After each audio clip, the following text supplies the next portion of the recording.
And as difficult as it can be, it really only takes a couple of weeks to have a regular routine.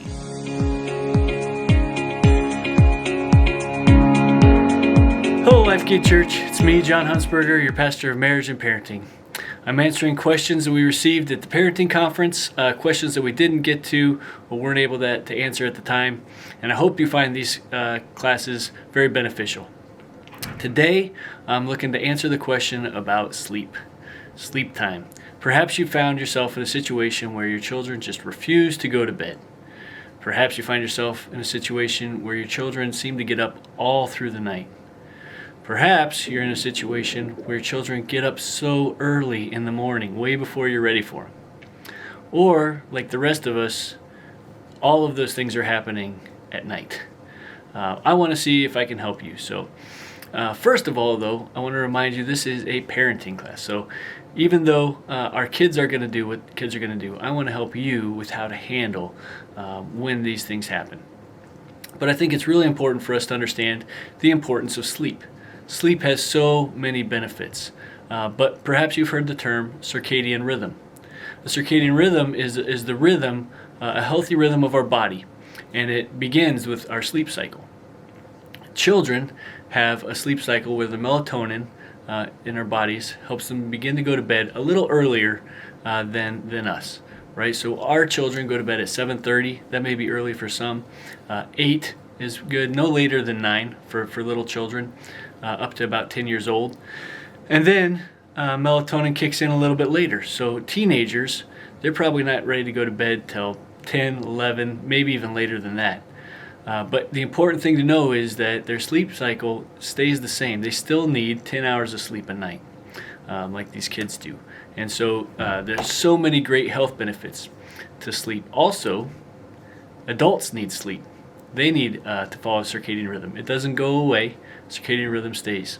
And so the benefits of having a healthy circadian rhythm include reduction in anxiety and better mental health, weight regulation, better immune function, cardiovascular activity, and even digestion.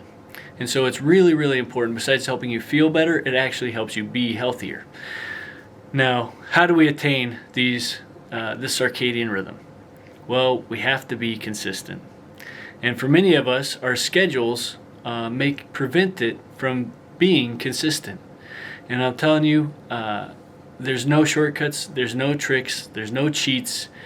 You have to readjust your schedule to what your body needs, or more importantly, what your children's body needs.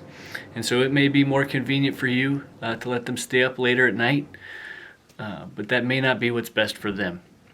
And you may work late, and so you want to see them a little bit at night. But again, that may not be what's best for them. Now, children are very adaptable, and so it may be that you can find something that works for both of you. But what's really important is consistency. How you keep a great circadian rhythm is to have a regular pattern. There are some things to avoid. So you should have a regular bedtime, within an hour every night where you go to bed. For children, this should be anywhere, as early as 7:30 to as late as 9 every morning, and then getting up around the same time. So they have that consistent time frame that they're supposed to be in bed, and your body comes to that. You should have a routine of going to bed, brushing your teeth, saying your prayers, perhaps reading, something like that. But there are some key things to avoid, and this is really true for children. But these things are often true for adults. Remember, you're not only modeling for your kids, but you can't just want something to be true and it be true. You need to be healthy. So exercising at least 10 to 20 minutes a day is really important for a healthy sleep and circadian rhythm cycle. I'm not saying you have to be Pastor Les and hit the gym every day, spend a couple hours in there getting swole. But you do need to take a 10 or 15 minute walk at lunch every single day to help you with that cycle. You need to avoid, at nighttime, before bed, you need to avoid alcohol, caffeine, nicotine, those stimulants that'll keep you awake. And here's the tough one. You need to avoid screen time. The blue light from the screen time, all the research is showing that this is not good for your circadian rhythm and for healthy sleep patterns. And so especially for your children, if you're just having them watch a show and then falling asleep, they're probably not getting the best quality sleep that they could be. And it might be why they keep getting up. It might be why they're restless. And it might be why they don't have healthy sleep patterns. So how do you create these healthy sleep patterns? Well, like I said, being consistent. You have to set the tone. And as difficult as it can be, it really only takes a couple of weeks to have a regular routine. In my house, our kids know that at 7:30 they're getting ready for bed. And getting ready for bed includes brushing your teeth. It includes putting on your pajamas, switching out and putting out your pajamas. It often includes showering or bathing. And then when they get in bed, their mother or I will go in and we do a Bible verse and then a prayer. Now, I don't teach them a new Bible verse every night, but I do have about 4 or 5 go-to Bible verses, and they love them.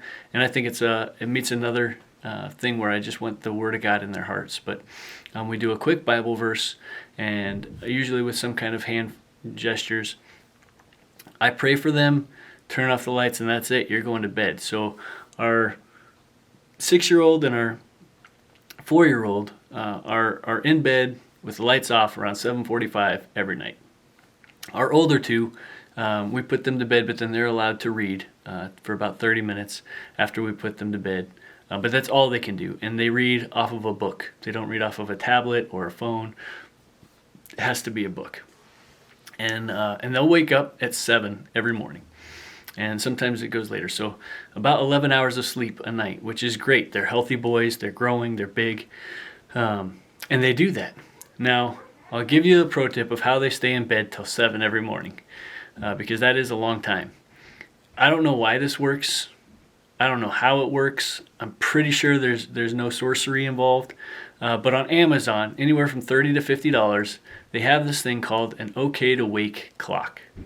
This clock is nothing special. It's just a clock that sits in their room. It's battery powered. You can run a cord to it, I believe. But it will turn green when it's OK to wake. Like it glows green. It doesn't. We don't use an alarm on it or any kind of noise. It just will turn 7 o'clock, turns green, and then they can get up. This was life-changing for us because our kids would get up early and we'd be like, you have to go back to bed, or else we have to get up before we want to. Or more often it was the case, we're up, we just want a little bit of time, for ourselves, reading the Bible, praying, maybe talking to each other before the day gets started. But all of that stuff is out the window once the kids are up. And this clock kept them in their beds until it would turn green, and then they'd come. It was amazing. And they don't have to know how to tell time. They don't even have to know their numbers. It just turns green. Okay, that's the importance of sleep, and hopefully a couple of tips that will help you with the sleep for your children and for yourself and your families. My name is John Hunsberger again, pastor of marriage and parenting, and I'm signing off.